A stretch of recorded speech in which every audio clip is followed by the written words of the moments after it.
Mr. Mbow wala honorable sorry affaire boobu noonu coow li bari na bëgg nañ yow nga dikkal ñu ci nan la mbir yi demee because ñu bari ñoom dañ jàpp ne yéen ñi vote li nga xam ne mooy against that bill yéen a tax tey diaspora bi bu ñu waree vote duñ vote coow li nag bari na so ban explanation nga si joxe. waaw jërëjëf Mr. Mbaye xam nga coow li bari na. waaye li si ëpp doole yëpp mooy ñuy coow nekkuñ di wax nit ñi lan mooy dëgg bi lan moo xew parlement bi bill bu fa ñëw du diaspora bill is called an elections bill bill bi mooy loi boo xam ne ni nguur gi bëgg na ko indi pour luy saytu affaire élection Gambia mooy fu ñu demee register boo register naka nga sànni carte boo sànni carte naka nit ñi di taxawee ay deposit lot of things soo xoolee loi bi nii mu ngi ànd ak ñu ngi ko def téeméeri pàcc ak juróom fukk ak juróom ñaar muy 157 clauses one of the clauses muy clause 14 boobu moo deal with only about diaspora voting now bu committee bi indee report bi right now in fact we are on the bill still now bill pareegul saa de ñu ngi on clause 18 if I remember right ñu ngi clause 18 so they were continuing on one by one by clause 157 so fu ñu toll nii the elections bill we are not even done with it in fact I don't even think dina pare session bi sax du pare session bi so it's not like bill bi dañ ko jël sànni ko fële no this is a bill diaspora clause bi si la bokk waaye nga gis ne ñun we are on the consideration stage fi lañ commencé so dinañ continuer ak moom te foo ko mën sax dina pare session bi so most like dina demaat another session wala another session balaa moo loolu pare now soo xoolee this elections bill and that's clause 14 boobu mu ngi wax ne pour the IEC mu ngi leen a compel pour ñu dem pour register the diaspora to vote now soo xoolee loi Gambia which is the constitution of the Gambia on section 26 boobu moo laa jox the political rights mu laa wan ne Gambia gannaaw Gambien nga am nga 18 years of age par you are of sound mind mel ni yow yaa ngi ànd ak sa sago yaa ngi ànd ak sa xel am na lu nga xam ne ni loi bi moo la ko jox ne mun ngay dem participate in political activities mun ngay dem taxaw wala nga dem sànni whatever loolu is guaranteed and that section 26 of the constitution loolu dañ ko entrench mais ne su ko bëgg a change sax da nga am pour dem référendum ba Gambie si yëpp ñu ëpp doole d'accord ne waaw li dañ ko war a sañ su loolu passé nga ñëw on section 39 subsection 1 of the constitution boobu mu laa won ne Gambien si yëpp ku xam ne Gambien nga am nga 18 years of age ba pare am nga of sound mind mel ni sa xel bi mu ngi ci yaa ngi na sa xel war naa la mën a register nga vote to a constituency waxoon ne nga register rek non register to a constituency te constituency already defined nañ ko in the constitution ne 53 la so which means ne Gambien bu xam ne foo mën a nekk mën na laa register to a constituency so moo tax fu ñu toll nii amul benn loi bu tere diaspora to vote loi boobu amut loi boobu amutoon before loi boobu amutoon now lu xew mooy fekkee ne yaa ngi nekk outside the Gambia loi bi lu wax mooy dañ lay register to a constituency mais ne mën ngaa ñëw Gambia nga register am na ñoo xam ne sax loolu lañ nekk di def su élection jotee dañoo ñëw sànni carte demaat waaye nag loolu dafa métti si ñëpp ñu mën a def loolu dafa métti si loolu so this section 14 bi lu mu doon bugg a mooy ne dañu am pour dem ci ñoom yi register leen to constituency loolu nag soo ko xoolee dafa indi problème on section 39(1) which is also entrenched problème bi lan la boo demee léegi in the diaspora nga bëgg a register all of them to a constituency su election jotee presidential bi may not be that much of a problem waaye boo demee parliamentary wala local government there will be a big issue bi lan la mooy for example doo mën a xañ kii nga ne da nga vote pour élection présidentielle waaye doo mën a vote pour yeneen doo ko mën parce que léegi nii for example in Upper Salom for example yow let's say yaa ngi you are in the United Kingdom you are in Germany you in Sweden or any of the Scandinavian countries yaa ngi in America yaa ngi in African diaspora yaa ngi in Asia for example léegi fekkee ne dañ lay register all those countries to a constituency so election jotee then that means IEC have to go to you nga vote for the particular constituency loolu lan la mean mooy all the 53 constituencies who contest in the parliamentary for example you have 3 people or 4 people you multiply that by 53 mu nekk 212 they have to take them there for them to vote lu xew mooy logistical issue la logistical nightmare la IEC mënuñ ko def on saga soo bàyyi xel ci at yi ci gannaaw am nañu demoon court to the Supreme Court ne diaspora dañ leen xañ pour ñu vote Supreme Court bi lan la wax mooy ne Gambians yi dañ leen war a jox ak ay yelleef based on section 39 subsection 1 pour ñu register pour ñu vote waaye that decision waxul ne gars yi dañ war a dem si wherever they are in the Gambia across the world pour register waxul loolu In fact, another one lawsuit at the High Court, which Justice Amina Sisa actually presided over. They were trying to create, compel the IEC, the writ of mandamus, or you can call it an order of mandamus, to order the IEC to go there.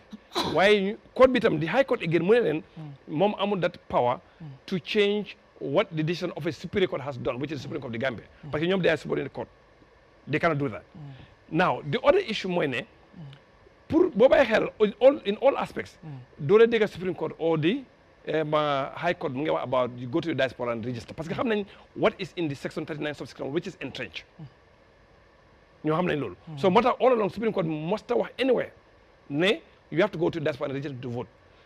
Because already it's given. In the section 39 subsection 1, you have to register every Gambian of sound mind who am fuki at juróom ñett. Why? Then go register to a constituency. Fofu la problem bi nekk nak. So IEC, pour nga wara register the diaspora to a constituency is going to create a nightmare for them that they will not be able to conduct elections only for one aspect you buy benn aspect. Because that will be discrimination as well. So mota so gisee guy dem court is to compel. Mota bo baye xel decision of the Supreme Court and the decision of the High Court again is not to go and execute. It's declaration to reaffirm, to confirm that section, jox na right all Gambians. Waxut ne kii fii la wala kii fële la, all Gambians loolu la. So loolu nag parliament bi cannot pass a law lu nga xam ne dafaa ñëw create problem for the country. Parce que soo ko defee léegi ñu war a dem pour election parliamentary, you know, oh no, we don't have logic, cannot do this. Then they will go back to the courts. So soo ko xoolee itself, section bi mu ngi laa wax ne you have to register to a constituency. Moo tax nag am na Gambians yi nga xam ne they are in the diaspora, register nañ to vote, but they come, they vote and then they go back. Issue boobu nag métti na ñun xam nañ ko. So moo tax su ma déggee nit ñi di wax naan parliament dañ prevent that from voting, that is not the fact. That is not true. There is no law that prevents any Gambian that is of sound mind and of 18 years of age or above to register to vote in the Gambia. Amul law bu la ko tere amut. So moo tax ñu wax ne dañoo prevent diaspora, that's not the fact. That statement wow. What I am just thinking. Yes. There is no law that prevents any Gambian of sound mind that is 18 years of age to be able to register and vote in the elections of the Gambia. Provided you are in the Gambia. Wherever you might be. You have to register. You have to register to a constituency. Yeah, but if you are outside, yes, the law says you are not able to vote outside while you are still outside. No, but you are registered in Nyamene Dankoko or Nyamene West, for example. Kurang, Nyamene Kurang, Nyamene West. I'm actually registered in West Coast. In West Coast. Yes. For example, let's say you register somebody in Nyamene East, for example. Yes. When you want to register here in the Commons, for Nyamene East, what do? Don't you go to Nyamene East and register? Yes, you go there and when it's time to vote, you go there and vote as well. Yes. Same thing. No, but why am I going to Nyamina or to Basse to register? Because the state recognized that Gambians are living there. Exactly. And let them vote. And so the idea is there is a democracy and the state want to give the dividend to the people. So now what we are saying is there are Gambians maybe living in London or in Dakar and who want to vote. Yes. So it's within the same principle, we want the state to take the prerogative to them and let them vote. Yeah. No, but the issue is... You understand? And the law is not allowing that. So if you say there is no law that stops people from voting... No. You are the lawmaker and you say there is no law. No, it doesn't prevent them. Yeah. That is the prerogative of the IEC. In fact, that's the reason when you look at the Election Act itself, here, Election Act itself on the section 14, if I remember correctly. Yeah. Mungla wane here that's the Election Act. Wow. Under this section, which is the register of vote, section 11. Yeah. It says the commission shall prepare, compile, and maintain in accordance with this part a register of voters for each constituency, a register of Gambian registered voters in foreign countries. So what law prevents them? Okay. So, but that's not being done. Hey, thank you very much. Yeah, that's not being done. So, I mean, why is it not being done? That's a question for IEC to be able to answer. But you can easily see... So, you're saying that as far as the lawmaker is concerned, yes, it has none. Because there are issues. I listened to Honorable Suwaibu, Ture, and what he was, one of the things that he was said in a forum we have is that, look, there is a paper ballot, and there is a marble. And the IEC seems to be having a problem. Right now, the marble is the law, isn't it? Yes, yes. It's so you need to go and see whether to vote by marble abroad is not feasible. It's not at all. Right? At all. You cannot transport boxes and so on. What is feasible to vote? Paper votes. Karta in London or in Dakar or in New York, more by paper ballot, but more feasible. While Luabi says marble. So you have to, you want to change Luabi. No, this, once this bill is enacted, the elections bill, this one is out. So in fact, if you look at the sections of the current elections bill, then that's where you change it. That's the current bill that we have right now. That's where you change whether paper ballot or marble. Yeah, but my question is, yes, at the parliament level, have you discussed, right, and heard from the public and all the technicians and everybody about marble or paper? Or paper. Exactly, they did. So they what's your situation? Well, what's in fact, the committee, if you look at the committee recommendations, they're kind of like almost divided, if you look at it. Some say we need to keep the marble voting, but it's not possible for the diaspora to vote with marble. It's not possible. So the committee itself is actually decided on that. Now, even at the members of parliament, we have not reached that section yet.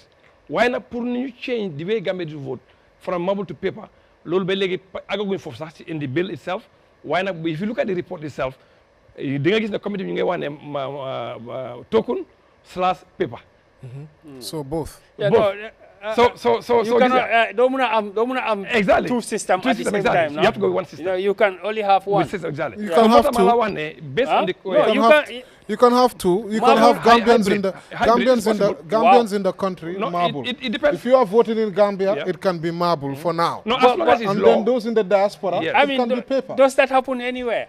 I'm not aware where it happens actually. There are not a lot of countries that use marble because anyway. you have, once you start using token and marble, you have a control problem. Your control problem multiplies. Multiplies, exactly, yeah. Yes. So it multiplies because the tallying and then the modalities, the logistics, all your problems multiply if you have two systems. Exactly. There is no economies of scale. Exactly. So you're going to say that that's one of some of the issues that they've encountered during the investigation of this particular bill. So for the diaspora to be able to vote, let's amend that section and create diaspora constituencies for them. So that not only will they vote, why them they are represented in the parliament. Is the diaspora only interested in voting? For me, my answer is no. They need to be represented. The kind of contribution they make to this economy, whether it's through the government or whether it's otherwise to the families, for me personally and a lot of other members, they think they need to be represented in the parliament. They should not only be interested in voting.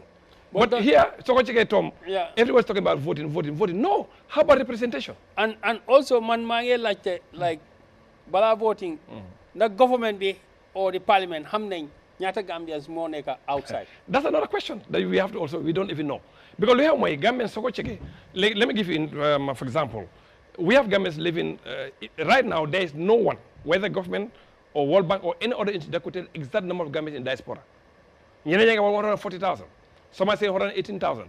Government, estimate 200,000. There is not one, whether government or outside government, they could give you a figure, exact figure for Gambians outside in the diaspora. Why? No.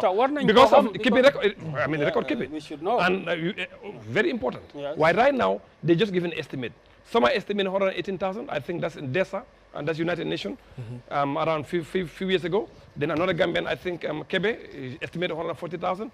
Government in the NDP, they estimate 200,000 Gambians in the diaspora. So there's no one that could give you a true figure of Gambians in the diaspora. So where exactly are they? Europe, Asia, America, and even in Africa. Exactly. So you see that there are a lot more technicalities in it. But all this noise here is more about politics than the realities, actually, to be honest with you. It's just logistics. And I wish IEC was here, somebody else could hear, and you can hear from them directly, and they will tell you exactly the things. So the numbers, where exactly are they? Invite them. You know what I mean? So where exactly are they? Yeah, we will invite them. If I can come in here, because I'm sitting here, I'm just listening, but I myself, I'm a diaspora representative. Yes.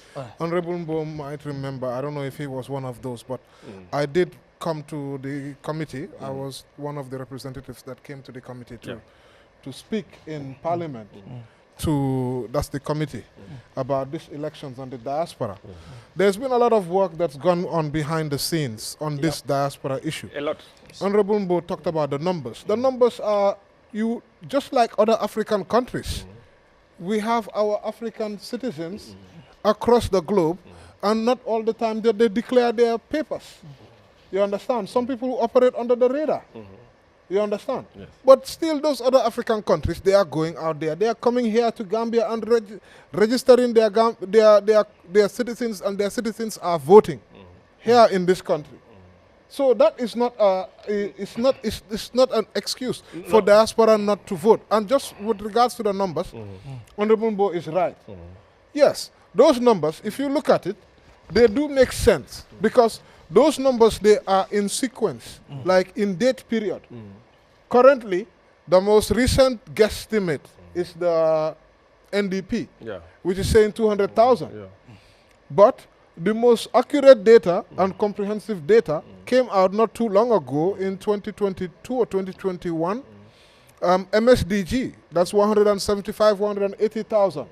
So as time goes by, the population of the diaspora continues to grow. So it was 140,000 some time back when I look at the 2000 or some 2018, as you mentioned. You understand?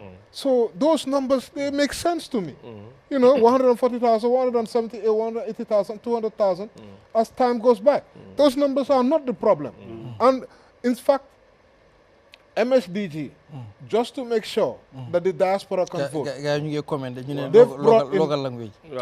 Okay, just mix and blend. I'm not solo trop. Ndik luma don wax moy ne data bi mu ngi fa pour wax fan la Gambians yi nekk. Loolu mu ngi fa, waaye government bi ñoo am responsibility boobu noonu pour ñu dem ñu gestu ñu xam fan exactly la seen nit yi nekk. Te xam naa ne government ñu ngi see taxaw ñu ngi see def dara. Beyond IEC to some extent. It's the Ministry of Foreign Affairs. IEC census. It's the Ministry of Foreign Affairs. Waa di census bi tam foog ne foog na am nañu res comme GBOS. Bureau of Statistics. Waaw pour mën a am statistique. Waaw man dat war nañu involve mooy GBOS. So da nga gis ne li laa nekk di wax dafa am loo xam ne nii on the surface it may look simple, but behind the scenes actually is a nightmare. Like let's give an example. Senegal, diaspora voting. They create constituencies for them. Exactly. They have Central Africa, Western Africa constituency. They have American constituency. They have European constituency. So those people are represented. That's exactly what I'm talking about. So then when you do that, it makes it much easier for them to be represented. Because of me, I'm in the African Parliament. I'm there with their diaspora and representing them in the Southern Africa. And he's a resident of Johannesburg, for example. So he comes to Parliament, attend session, and go back to South Africa. So fortunately, he's also elected to represent them in the African Parliament in Johannesburg. So you're going to say that this guy, when they were being voted in, they created a constituency Southern SADC for them. So it's easy for them to create and vote for him, and then they have a representative in there. Somebody also from Western Africa also, I met some time ago, before this new changes, she came from Cote d'Ivoire. I met her in the trade committee in Dakar when we went there. So he's representing the West African diaspora in the Senegal. So that means that you give us an idea, because no, I'm telling you, if we have a representative in New York or Dakar or no, we don't need to spend per diem and all that. That's what you're talking about. So fofula problem ak honorable. Because honorable xam na bu baax lu mu nekk di wax nii. am na ñuy wax ne moom def leen bitré parce que moom si boppam moom sax wante foog ma door ko daala honorable nu mu nekk di wax moom xam na bu baax liggéey bu ñu war a def di solution bi wante dañ ko war a apply lu tax ma wax loolu Supreme Court ñoom gestu neen ñu ne loi bi dafa ne Gambian bu nekk dafa war a vote dafa war a am right pour ñu vote léegi IEC si biir ruling boobu sax ñu ngi d'accord di wax ne waaw ñoom dinañ si taxaw ñu make sure ñu gestu make sure ne Gambians si ñu vote IEC mu ngi doon wax loolu di wax ne ñoom dinañ make sure ne diaspora bi vote ñun yëpp gis neen bu IEC génnoon benn calendar bela presidential election di wax ne dafa dem register Gambians dégg bi mooy gis nga loi bi léegi fu mu nekk nii Gambians si diaspora amul dara lu stop IEC pour ñu gestu ñu xool xëy na comme nu mu ko waxee National Assembly mooy nekk issue bi. It's a big issue. waaw because amul constituency. waaye loolu mooy liggéey IEC. comme que léegi IEC ñun ñëpp xam neen lu war a xew. honorable Mbow moom sax xam na lu war a xew. waxtaan bi yàgg na. MSDG yàgg neen di waxtaan gars yi diaspora bi. ben d'accord ne 5 constituency nda du dégg honorable wala du loolu la waxtaan bi. moom la exactly. so we already have solution. so léegi man si man. because of membership. ku nekk pour diaspora bi vote. dégg nga man fu ma d'accord mooy. ñëpp a war a liggéey. pour loolu happen. lu tax ma wax loolu. government bi foog mu set the government must set the platform. The pace, exactly. The parliament set the pace. Now, let me explain. You see where I'm coming from. National Assembly ñoom seen liggéey mooy lan. pour ñu impose ñu make sure ne. Election Act bii nii. It's an improvement to the current election act. te suñ génnee section 14 boobu noonu. ñu ngi dellu gannaaw. No. If you do, you are going to contravene the constitution. That's where the issue is. The constitution is supreme. So any law that contravenes the constitution to the level of that inconsistency is null and void. So moom la explain ni mooy first thing first comme like Thomas di wax ni the government ñoo war a def first and then amend those sections. non man d'accorduma foofu laa ñëw harama ñëw let me get to where I'm going. parce que dama am joni fu ma dem. ma ne ku nekk ñoo am responsibility. National Assembly ñoom seen liggéey si man moo nekk pour ñu improve ak election act bii nii current one bu ñoo use daf that's the one. waaw that's the one. te loolu loi la te loolu contravene loi bi fu mu nekk nii this election act as it is. No, it doesn't. It doesn't. Thank you. So loolu laay wax. so xaaral maa ngi ñëw. so lu ma wax mooy da ngeen war a improve on that. te lu ñoo improve on that mooy lan ñu pass ñu make sure ne diaspora bi mun nañoo vote. ñoom seen boppa mun nañoo toog ñu decide ñu debate ok ñoom lu ñu war di waxtaan mooy ñaata constituencies la diaspora bi war a am foofu la waxtaan bi foofu la honorable war a waxtaan su gaa yow mooy waxtaan bi foofu noonu without numbers parliament cannot do that. no foog rek parliament without numbers you cannot do that. You guys have numbers already am nañ numbers MSDG jox nañ leen numbers. No, I'm not in the committee anyway. I'm not in the local government committee. No, I'm not there. So I don't know the numbers. Waaw wante committee bi xam na numbers. To be able to demarcate, you need to understand the voter population in that particular area or the potential voter population in that particular area. Waaw so man fu ma jógee IEC seen liggéey pour ma mun a move mooy pour not only ñu approve 14 boobu mun nañoo instruct National Assembly mun nañoo instruct di IEC ne ñun dañoo 5 National Assembly members IEC dem leen ngeen demarcate pour diaspora bi 5 National Assembly members because of clause 88 sorry foog ñoom ñu ameen ko foofu moom dañ ko war a ameen ñu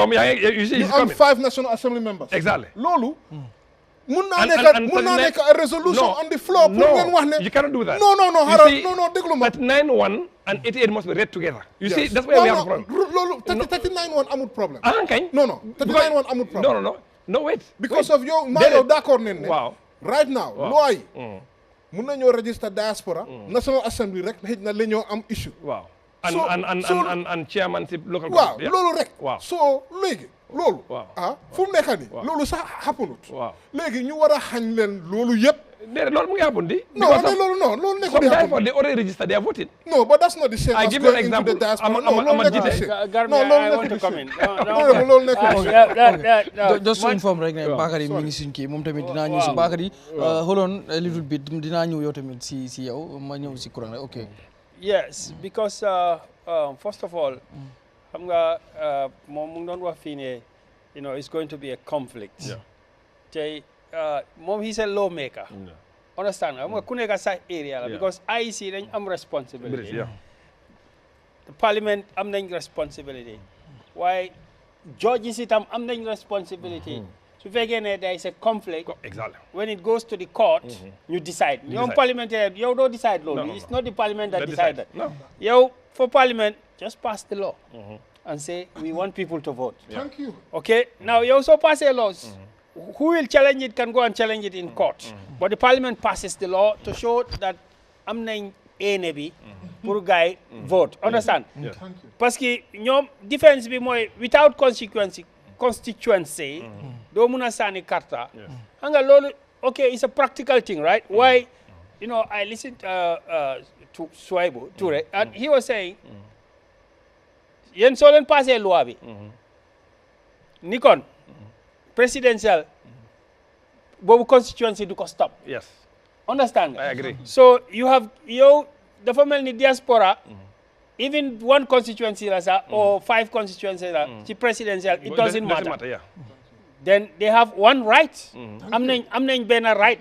mun nañoo sànne karta ci presidential. Then there will be no conflict. No, there will be conflict. If you go to the law. No. You cannot give somebody a voter's card and tell him that you can only vote for president. You cannot vote for president. You cannot do that. What I mean, for example, no, you cannot do that. That's discrimination. The voter's card is meant for elections, whether it's presidential, parliamentary, or local government. So don't matter you only vote president. You see, when you make the law, when you make the law, you make the general law. Yes. The particular application bi bobu IEC la. You so pass a law bi nga ne they can vote. Now IEC ñom nu mo register mota manela 1 point ci njël bu jëga ma laajte how many people ñaata nit mo nekk ci diaspora bi. Parce que dafa di important. Boy fix constituency sax da nga wara xam how many percent of the population mo dëkk outside. Su fekkee ne 10% la nga ne waaw 50 assembly members ñu jox leen 5. Understand nga? When you have 2 million people 10% mooy 200,000. Noonu nga foog nga def some calculation boo xam ne dafa nekk scientific nga arrive at the number of parliamentarians. Understand nga? So why so passé law bi ba pare doo am conflict as far as presidential is concerned. Boobu is one step. Understand? Then when you come later nga decide ne nangam constituency mooy then they can vote in the parliamentary step by step la. No, you don't make the other thing also marble bi like that. let me learn arama conclude let me learn. So where fu ma laane mooy naka affaire yi marble bi ak paper bi dafa nekk key understand nga te both the executive dañ ko war a consider with the loi bi the legislative ak parliamentary you consider ko ndax you know how to manage the situation daal xam nga moom because wax na fii ne we can use both marble and living ma ne ko no ban dëkk moo am loolu gisuma benn dëkk moo am loolu waaye foog ñu create something. It's possible. You know, we can create something. Anything is possible. We have to leave an open mind because the whole thing is about election, affaire election more integrity.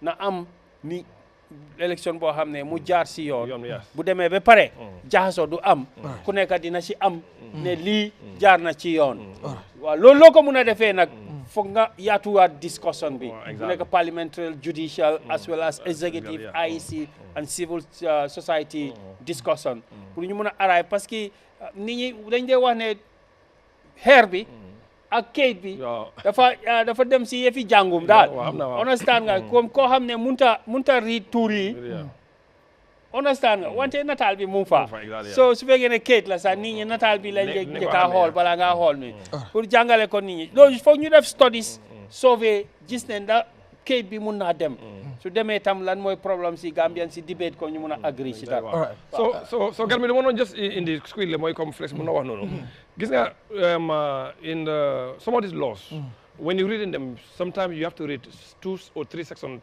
together. Don't want to read them in isolation. So there's a direct link between 39(1) and section 88 of the Constitution. There's a direct link.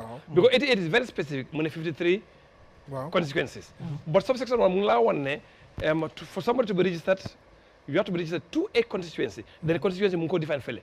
While if we have to change that one, then this one also have to change. But this one, unfortunately, is on its entrenched clause, 39(1). So it means for that to change, it is a referendum. No, but 39(1) does not have to change. The only thing that has to change is 88. No. Either you increase the number of constituencies, right? You don't have to change 39. Of course. Here is telling you, every citizen of the Gambia, being of the age of 18 years of older and of sound mind, shall be entitled in accordance with the provision of this chapter, an act of the National Assembly providing for such elections to vote in election for local government authorities and traditional rulers. That's in which he or she is ordinarily resident. Yes. Is ordinarily resident. Ordinary. Then one lawane, every citizen of the Gambia being 18 years of older and sound mind shall have the right to vote for the purpose of election of a president and members of the National Assembly. This is already telling you, not only presidency, but it's already telling you, president, national assembly, and local government. Yeah, so then now that's your job. It's not a choice. It's telling you what you national assembly